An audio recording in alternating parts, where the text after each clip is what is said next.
നന്ദേട്ടാ നമസ്കാരം. നമസ്കാരം. നന്ദേട്ടാ, ഈ പെരിയയിൽ കൊല്ലപ്പെട്ട ശരത് ലാൽ കൃപേഷ്, ആ രണ്ടുപേരുടെ കുടുംബങ്ങൾക്ക് വാസ്തവത്തിൽ നീതി കിട്ടിയോ? ഈ കോടതി വിധിയെ അങ്ങ് എങ്ങനെ കാണുന്നു? ഈ കോടതി വിധി ഞാൻ കാണുന്നൊരു തരത്തിലാണ്. കാരണം കോടതി വിധിയുടെ അതിനകത്തൊരു പ്ലസ് പോയിൻ്റ് ഉണ്ട്.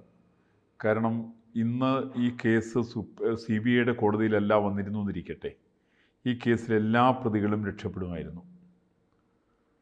CBI കോടതിയിൽ വന്നതിന് ശേഷം പൂർണ്ണമായിട്ട് നീതി ലഭിച്ചു എന്നുള്ള അഭിപ്രായം എനിക്കില്ല. അത് കൃപേഷിൻ്റെയും ശരത് ലാലിൻ്റെയൊക്കെ അമ്മമാർ പറഞ്ഞ പോലെ, ഞങ്ങൾ സഹോദരിമാർ പറഞ്ഞ പോലെയുള്ള മറുപടിയാണ് എനിക്കതിനകത്തുള്ളത്.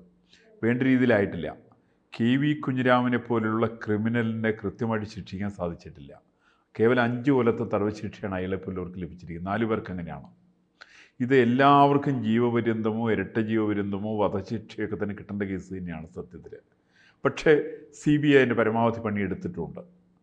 ഇതിനാദ്യം ഈ കേസ് വരുന്നത് 2019 സംഭവം നടന്ന് സെപ്റ്റംബർ 17 എൻ്റെ ഓർമ്മ. ഫെബ്രുവരി 17 അത് സംഭവം നടക്കുന്നത്. സെപ്റ്റംബർ 17 ഈ സാധനം ക്രൈംബ്രാഞ്ചിനോട് CBI ഏൽപ്പിക്കാൻ വേണ്ടിയിട്ട് കേരള ഹൈക്കോടതിയിൽ സിംഗിൾ ബെഞ്ച് ആവശ്യപ്പെട്ടിട്ടുണ്ട്. അത് ഒരു കാരണവശാലും ക്രൈംബ്രാഞ്ച് ഏൽപ്പിക്കില്ല. ഇല്ലയെന്ന് മാത്രമല്ല, ആ കേസിൻ്റെ കേസ് ഡയറി പോലും അവർ അവസാന നിമിഷം അവർ വെച്ചുകൊണ്ടിരുന്നു. അങ്ങനെ കേരളത്തിലെ ക്രൈംബ്രാഞ്ചിലിരിക്കുന്ന ക്രിമിനലുകളാണ് ഈ കേസ് പരിശോധിച്ചത്. അതിനകത്ത് വലിയ പങ്കുള്ള ആളാണ് കേരളത്തിൻ്റെ DGP ആയിരുന്ന ലോക്നാഥ് ബെഹ്റ. അയാളുടെയൊക്കെ പങ്ക് അന്വേഷിക്കേണ്ട പ്രശ്നമാണ്. അയാൾക്ക് ഇപ്പോൾ കിട്ടിയുള്ള സ്ഥാനമാനങ്ങളൊക്കെ ഇതിൻ്റെ ഈ ഔദാര്യത്തിൻ്റെ പുറത്താണ്. ഈ പറയുന്ന ചെറുപ്പക്കാരെയൊക്കെ കൊന്നതിൻ്റെ പേരിലുള്ള പ്രതികളെ രക്ഷിക്കാൻ നടത്തിയുള്ള പരിശ്രമത്തിൻ്റെ ഭാഗമാണ്, പ്രത്യുപകാരമാണ് അയാളെപ്പോലുള്ള ആൾ കിട്ടിയിട്ടുള്ള ഇപ്പോൾ പുതിയ KMRLൻ്റെ MD സ്ഥാനം. ആ മനുഷ്യനൊക്കെ അന്തസ്സും അഭിമാനമൊക്കെ ഉണ്ടെങ്കിൽ അയാൾക്ക് രാജിവെച്ച് പുറത്തു പോകണം. കാരണം അയാളുടെ ജീവിതത്തിൽ മഹാഭാവമാണ് ഈ കോടതി വിധിയുടെ പശ്ചാത്തലത്തിൽ. അതെ, ഈ കോടതി വിധിയുടെ പശ്ചാത്തലത്തിൽ അയാളെ കുറിച്ച് പറയുന്നില്ലെങ്കിലും അയാളെപ്പോലുള്ള ആളുകളാണ് ഈ ക്രൈംബ്രാഞ്ചിൻ്റെ കേസ് ഡയറി പോലും കൊടുക്കാതിരിക്കാൻ കാരണക്കാർ അയാളെപ്പോലുള്ളവർ തന്നെയാണ്. അല്ല, കേരള പോലീസ് വളരെ, അതായത് ഈ കേസ് എങ്ങനെ പ്രതികളെ രക്ഷിക്കാം എന്നുള്ള രീതിയിലാണ് അന്വേഷിച്ച് ഫയൽ ചെയ്യാൻ നിന്നത്. അതെ, അതുകൊണ്ടാണ് ഇവരുടെ ബന്ധുക്കള്, അച്ഛനമ്മമാരും. കേരള പോലീസിന്റെ സകല കേസുകളും അങ്ങനെയാണ്. കേരള പോലീസ് എല്ലാ കേസുകളും തീരുമാനിക്കുന്നത് കമ്മ്യൂണിസ്റ്റ് പാർട്ടി CPM ആണ് ഭരണത്തിൽ എന്നുണ്ടെങ്കിൽ, പ്രത്യേകിച്ച് പിണറായി വിജയൻ വന്നതിന് ശേഷമുള്ള എല്ലാ കേസുകളും പാർട്ടിക്ക് അനുഗുണമായിട്ടുള്ള രീതിയിൽ പോലീസിൻ്റെ നടപടികൾ അങ്ങനെയാണ്. അപ്പോൾ ശരിക്കും ശരത്തിൻ്റെ കേസും കൃപേഷിൻ്റെ കേസും ഒക്കെ രക്ഷപ്പെട്ടു പോയിന് പൂർണ്ണമായിട്ട്. അത് രക്ഷപ്പെടാതിരിക്കാൻ കാരണം CBIയുടെ അന്വേഷണമാണ്. അത് ഇന്നിപ്പോൾ ബഹുമാനപ്പെട്ട കോടതി എന്നെ സംബന്ധിച്ച് വളരെ വ്യക്തമായ രീതിയിൽ പറഞ്ഞിട്ടുണ്ട്. അപ്പോൾ ഇന്നിപ്പോൾ പൂർണ്ണമായിട്ടല്ല, ഭാഗികമായിട്ടാണെങ്കിൽ പോലും ഈ വിധി സ്വാഗതം ചെയ്യപ്പെടേണ്ടതാണ്. തീർച്ചയായിട്ടും ഞാൻ മനസ്സിലാക്കുന്നത് ഇവരുടെ 2 പേരുടെ അമ്മമാർ, 2 പേരുടെയും കുടുംബങ്ങൾ ഇതിനകത്ത് കേസിന് കൂടുതൽ ഇവർക്ക് ശിക്ഷ വാങ്ങിക്കൊടുക്കാനുള്ള ഉദ്ദേശത്തോടു കൂടി കൊണ്ട് പോകുമെന്നാണ് ഞാൻ വിചാരിക്കുന്നത്. അങ്ങനെ വരികയാണെങ്കിൽ തീർച്ചയായിട്ടും ഉയർന്ന കോടതികളിൽ നിന്ന് ഇവർക്ക് തക്കതായിട്ടുള്ള ശിക്ഷ കിട്ടുന്നത് കേരളത്തിൻ്റെ സാമൂഹിക അന്തരീക്ഷത്തിന് അനിവാര്യമാണ്. ഇവർക്ക് വലിയ ശിക്ഷ കിട്ടണം. തീർച്ചയായിട്ടും ഞാൻ അതിലേക്കാണ് വരുന്നത്. ഈ ഇത്രയൊക്കെ തിരിച്ചടികൾ, ഇപ്പോൾ TP ചന്ദ്രശേഖരൻ കൊലക്കേസിൽ തിരിച്ചടി കിട്ടി. അരിയിൽ ഷുക്കൂറിൻ്റെ കേസ് വിചാരണ തുടങ്ങാൻ പോവുകയാണ്. അതിനകത്ത് CPMൻ്റെ സമുന്നതനായ നേതാവ് P ജയരാജനാണ് ഒരു പ്രതി.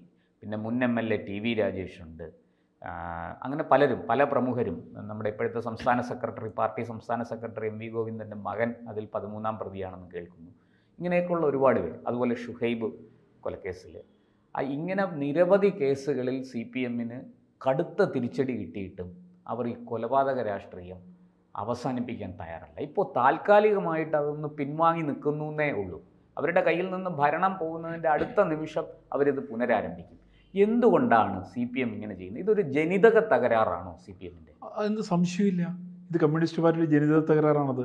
കാരണം കമ്മ്യൂണിസ്റ്റ് പാർട്ടി ജനിതക തകരാറെന്ന് മാത്രമല്ല, അതിൻ്റെ ആശയങ്ങളിൽ തന്നെ മനുഷ്യൻ്റെ, പ്രത്യേകിച്ച് യുവാക്കളുടെ ചുടുരക്തം കൊണ്ട് വളർന്നിട്ടുള്ള പാർട്ടിയാണത്. എത്ര പേര് ഇവർ കൊലപ്പെടുത്തിയിരിക്കുന്നത്?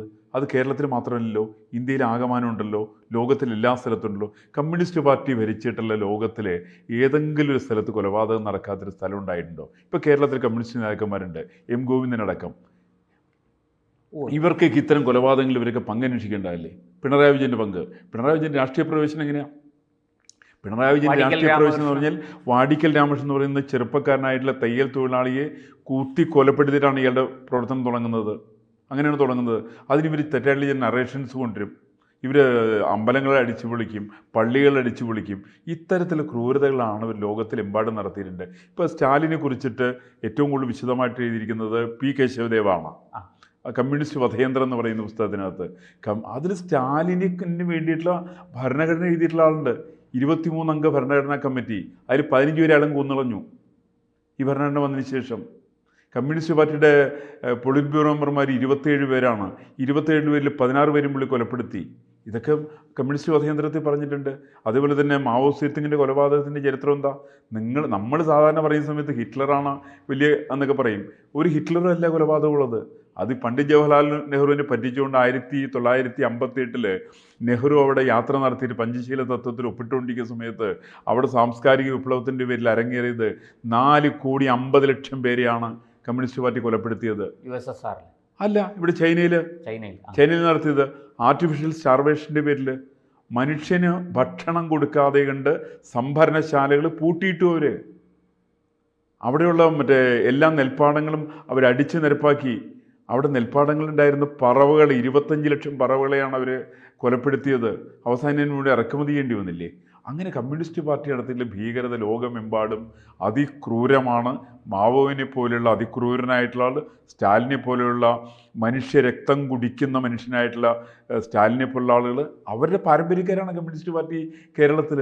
അതുകൊണ്ടല്ലേ കമ്മ്യൂണിസ്റ്റ് പാർട്ടിയുടെ കേരളത്തിൽ സമ്മേളനങ്ങളുടെ ഇപ്പോഴും അടുത്ത കാലത്താണ് ഗുരുദേവൻ്റെയൊക്കെ പടം വയ്ക്കാൻ തുടങ്ങി. അതിനുമ്പോൾ ആരെയൊക്കെ പടം വയ്ക്കുക?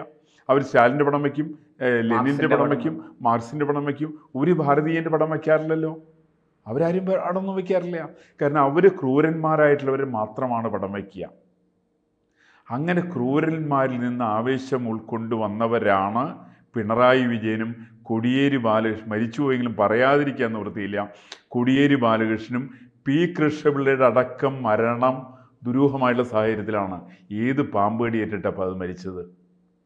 അത് ആരെ പാമ്പ് കടിച്ച്? ഏത് പാമ്പ് അവിടെ കടിച്ചത്? അതുകൊണ്ടാണ് പിന്നെ പി കൃഷ്ണപിള്ളയുടെ സ്മാരകം പോലും അടിച്ചു തകർത്ത ആരാ? കോൺഗ്രസ്സുകാരല്ലല്ലോ, BJPക്കാരല്ലല്ലോ തകർത്തത്, RSSകാരല്ലോ തകർത്തത്, കമ്മ്യൂണിസ്റ്റുകാരല്ലേ തകർത്തത്. എന്ന് വെച്ചാൽ കമ്മ്യൂണിസ്റ്റ് പാർട്ടിയെ സംബന്ധിച്ച് അതൊരു ഭീകര പ്രസ്ഥാനമാണ്, നിരോധിക്കപ്പെടേണ്ട പ്രസ്ഥാനമാണ്, ജനാധിപത്യത്തിൽ വിശ്വാസമില്ലാത്ത പ്രസ്ഥാനമാണ്. ഇപ്പം 2 പേര് കേസിൽ ശിക്ഷിക്കപ്പെട്ടു എന്ന് മാത്രമുള്ളൂ. ഇത് ഇവരെല്ലാവരെയും കൊലപ്പെടുത്തുന്നവരാണ് ഈ പാർട്ടി. ആരെ വേണമെങ്കിലും ഇവരെ കൊലപ്പെടുത്തും. മറ്റുള്ളവരെ കൊലപ്പെടുത്താനില്ലെങ്കിൽ അവർ സ്വന്തം പാർട്ടിയുടെ അണികളായിരിക്കുന്ന TP ചന്ദ്രശേഖരനെ കൊല്ലും. അത് മാത്രമേ ഉള്ളൂ. അതിനകത്ത് പാർട്ടി പറയുന്നത് പാർട്ടിക്കെതിരായി, പാർട്ടി എന്നും ജനപക്ഷത്ത് നിൽക്കുന്നവരാണ്. അപ്പോൾ പാർട്ടിക്കെതിരായി വലിയ തോതിൽ ശാരീരികവും കായികവുമായ ആക്രമണങ്ങൾ ഉണ്ടാകുന്നു. ഞങ്ങളിതിനെ പ്രതിരോധിക്കാൻ ശ്രമിക്കുമ്പോൾ സംഭവിച്ചു പോകുന്നതാണിത്. അല്ലാതെ പാർട്ടിക്ക് ഇതിനകത്ത് യാതൊരു പങ്കുമില്ല, പാർട്ടി അങ്ങനെ ഒരു ഗൂഢാലോചനയും നടത്തുന്നില്ല എന്നാണ് ഈ പാർട്ടിക്കാർ നേതാക്കൾ പൊതുവേ പറയുന്നത്. എന്താണ് അങ്ങയുടെ അഭിപ്രായം? അതിനകത്ത് കമ്മ്യൂണിസ്റ്റുകാരുടെ ബുദ്ധികൾക്കടക്കം പങ്കുണ്ട്. ഈ കൊലപാതകത്തിൽ ഇവർക്ക് പങ്കുണ്ട്. ഇപ്പോൾ MN വിജയൻ എന്ന് പറയുന്ന മനുഷ്യനുണ്ടായിരുന്നു.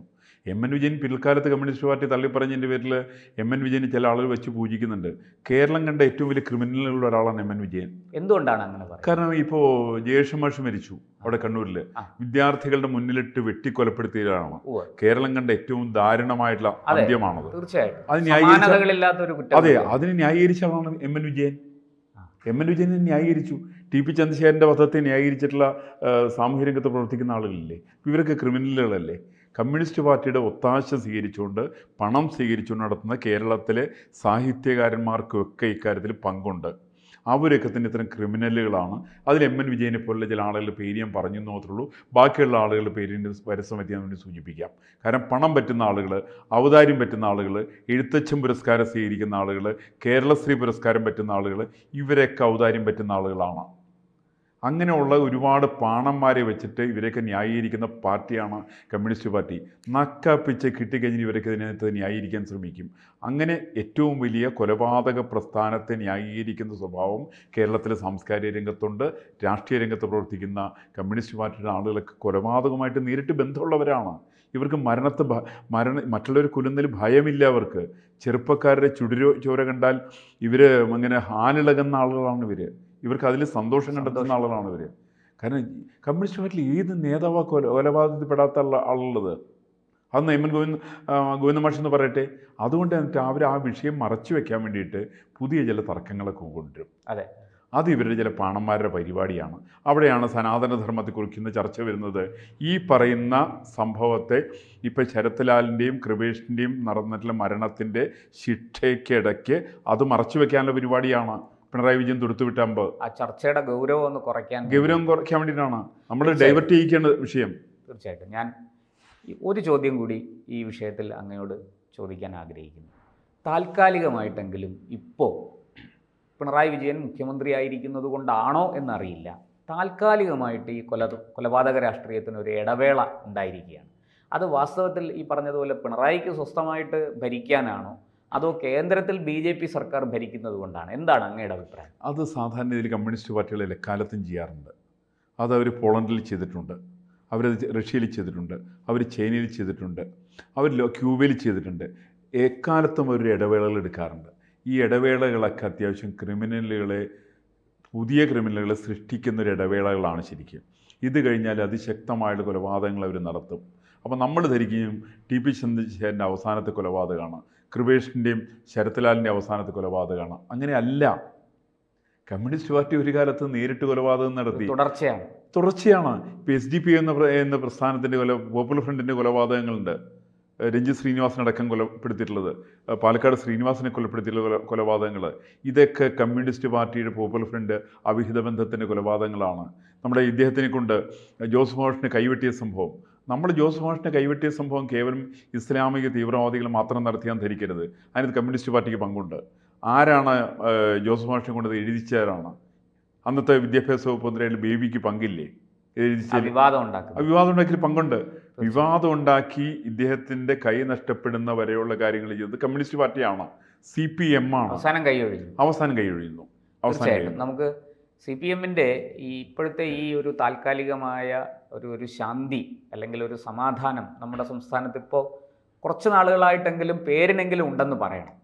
എന്തായാലും നമുക്ക് കാത്തിരിക്കാം എന്താണ് സംഭവിക്കാൻ പോകുന്നതെന്ന്. തീർച്ചയായിട്ടും അവരിത് അവസാനിപ്പിക്കുമോ ഇല്ലയോ, അതോ ജനങ്ങൾ എന്നേക്കുമായിട്ട് അവരെ ഈ രാജ്യത്തുനിന്ന് തന്നെ, അല്ലെങ്കിൽ നമ്മുടെ ഇനിയിപ്പോൾ കേരളം മാത്രമേ ഉള്ളൂ ബാക്കി, ഇവിടെ നിന്നും കൂടി അവരെ തൂത്തെറിയുമോ? ജനങ്ങൾ അവരെ തൂത്തെറിയുക എന്നുള്ളതാണ് ഏക പരിഹാരം. ലോകത്തിലെ കമ്മ്യൂണിസം അനാവശ്യമാണ്, ഒരു തരത്തിൽ അതിൻ്റെ ആവശ്യമില്ല. അതിന് ജനങ്ങൾ തൂത്തെറിയുന്നവരേക്ക് അവർ ജനങ്ങളെ കൊലപ്പെടുത്തും. അത് അവർക്ക് വേണ്ടത് ചെറുപ്പക്കാരുടെ രക്തമാണ്. രക്തം കുടിക്കുന്ന രക്തദാഹികളാണ് കമ്മ്യൂണിസ്റ്റുകൾ. അതിനകത്ത് കേരള മുഖ്യമന്ത്രിയോ പാർട്ടി സെക്രട്ടറിയോ ഒന്നും മാറ്റമില്ല എന്നാണ് എൻ്റെ അഭിപ്രായം. തീർച്ചയായിട്ടും അങ്ങ് വളരെ വിശദമായിട്ട് അതിനെക്കുറിച്ച് ചർച്ച ചെയ്തു. നമുക്ക് നോക്കാം എന്താണ് കമ്മ്യൂണിസ്റ്റ് പാർട്ടിക്ക് എന്താണ് സംഭവിക്കുന്നത്, കമ്മ്യൂണിസ്റ്റ് പാർട്ടിക്ക് ഉള്ളിൽ എന്താണ് സംഭവിക്കുന്നത്. ഈ ഇത്തരം കോടതി വിധികളെല്ലാം ഇങ്ങനത്തെ കൊലപാതക രാഷ്ട്രീയം പിന്തുടരുന്നവരുടെ കണ്ണു തുറപ്പിക്കുമോ എന്നുള്ളതാണ് പൊതു സമൂഹത്തിൽ നിന്ന് ഉയരുന്ന ചോദ്യം. നമുക്ക് ആ ചോദ്യത്തിന് ഉത്തരം കിട്ടുമോ എന്ന് നോക്കാം. ശ്രമിക്കാം.